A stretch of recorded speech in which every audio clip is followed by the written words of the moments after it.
isa nutti malu bakakkaa kennaasisi saba koo afaan saaf garaasaa tokko naaf taasisi isa lafaa kee fayyaa nutti maqu seexanni lafa qeeraa dheedachitti maqu isa daddanu qooduu ta'e hojiif yaanni isaa akka obbo abbaa sukkaaraaf obbo abbaa xiyyaaraa hadhibamu faanni isaa jedhaati kadhaan jedhu seena baay'ee nu barbaachisa.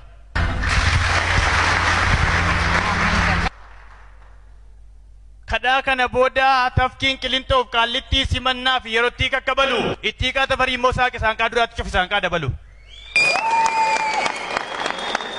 Dambalii lamuu gadaa farda yaabebbaan sayyoo arganii dhabuu kanaa nu baraari waaqayyoo jedhe geeraraan tokko naaf hin dhufne maqaansa dhugaa jedhe namni sun qulqulluudha garaansa. Dubbii fagaleessa kan hin qabne citi rakkinaa bal'inni gaddaaf gammachuun keenya tokkuma dadda miti. Gaafin jiitanaa'ee gaafin gammachuu dhabu gaafan waan nyaatan dhabee bule miti magabu gaafin isaa kachaa'ee bifa namummaa ba'u gaafan dhabe miti qarshii dibataaf na ga'u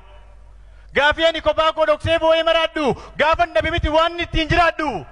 gaafin of jibbee gaafin of hin oodu gaafan arguuf dhaga'udha saba kootii wal qoodu gaafin uf jedhee boqodhee jabaata furri koo gaafin kolfee taphadhee simboo qabu fuulli koo gaafin bichuu nyaadhee naaf sifaa'u nyaanni gaafin dachaa mirkaanee na ciisu yaanni gaafin utuun qabaatiin qabaa caalu lamni koo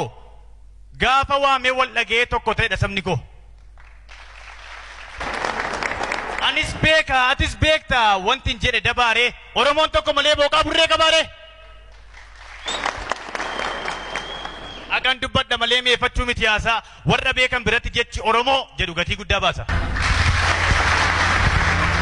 Inni nutti cime jarana uumaatti hin jabaatu saba koo akkuma nu baay'ise tokkummaa nuuf halaatu. Horiin horiirraa ceete marrattee gadoodaa sagal foolii fuuti dhugaa qabdi firaa walirraa adda baanaan bineensa faan buuti. Nutis wal'aa barbaannu hin miidhagnu waan ta'eef deemsa kopha kophaatiin allaattiin kochoo hin qabne maal wal caalti qochaati. Jaalalli haa cimu tokkummaan na jabaatu jiraatti wal labanii wal faarsuun galaan taatu. Ayyoonni idda mormaa kaasanii kan ganamaaf galgala tokkummaa lallabanii fi ofummaa jedhu miti bu'aa isaa sirriitti waan quba qabanii fi yeroo ollaan keenya isaan kaasaa qatee hojiitti qajeelu nuti duddaan ciifnee dubbii walaleelu yeroo inni bu'ee ba'ee karoora lakkaa'u nuti goolii humnee dubbii wala kaa'u yeroo inni lafa taraatee bawarfaasa simachuu nu gandarra deemnee joorree wala machuu yeroo inni lafa illee mijeeffatee sanyii facaasuudhaaf gurguru nuti mana keessaa gombisaa hosinee garagaraa gurguru. Taanaa yaa jiran jireenya maaliiti rabboo waliif nuume nuti abdii waliiti.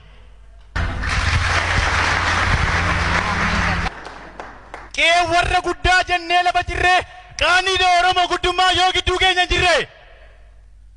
dubbii fagaleessa kan hin qabne chiti oduu wal irratti oofuu namaa hin qabu hiika wal ta'uu miseessee garaagar nu diiga. Ilmaan abbaa tokkoo walirree wal qoonnaan argaa walii jibbee uruu dhiibee wal oonnaan. Jibban maammila horatee gatiin jaalala cabaa jireenyatu hiika dhabee jiruun hiika dhabaa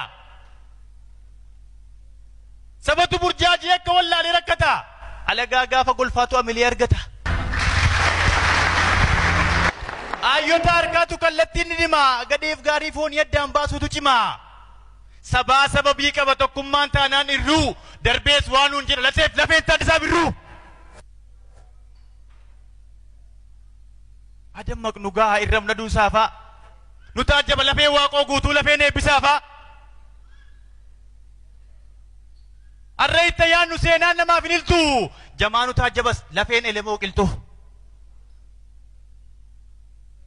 abalu sirriidha abalu sirrii miti jedhaan jiru bata kan caalu sabicha kan caalu ummata. Hawwi keenya karaa mollaqa qilleensaa ballachuu isaa maalii rakkinni isaa eessa furmaata maaliitiin tataan kun dhiikama mooraan qe'ee keenyaa maarimmaan diigama obsa waliif dhabnee maaliif wal aarsina ofii utuu gochuu dandeenyumaa nama faarsina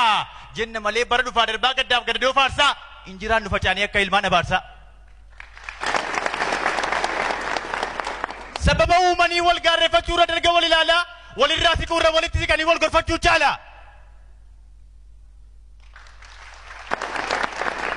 Anatu caalaadhaa yoo wal dhaga'uu didan waraabuu beela'eef soora ta'u malee qabxii eegamu fidan. Midhaan daraaree jala qatee yeroo isheetu bineensi mannee wal guurtee yaati dhugaadhaan seetu mari'atan malee mala qopheessaa boollaaf dukkana firri bineensa. yoo namalee yoo miree yeroon caalaa jabaatan yoo namalee yoo miree yeroon wal jabeeffatan yeroon yoo jedhanii fi hayyoo fi dhaggeeffatan yoo namalee yoo miree yeroon caalaa jabaatan yeroon miila tokkummaan adeemanii fagaatan arraa buriin bulchinaa yeroo itti yoo qarru yeroo hubannoo tollee seenaa darbeerraa barru nama fuula duratti dhalootaaf daandii saaqu maleen taanu ofumaa nama dubbii laaqu bu'aa bayii haalaatiin bilchina horratanii yoo dhiisan of qaruu firaaf diina ofii maaliin calalanii gadheef gaarii baru bilchina yoo dhabne akkuma duuneen banna gamooni dhagaadha qarshii waraqata seenaa gaarii dhabna arra jirra boriin jirru anuma kanaaf situ gatiin isaa ulfaataadha seenaa qarshiin hin bitu galatoomaa ayyaana gaarii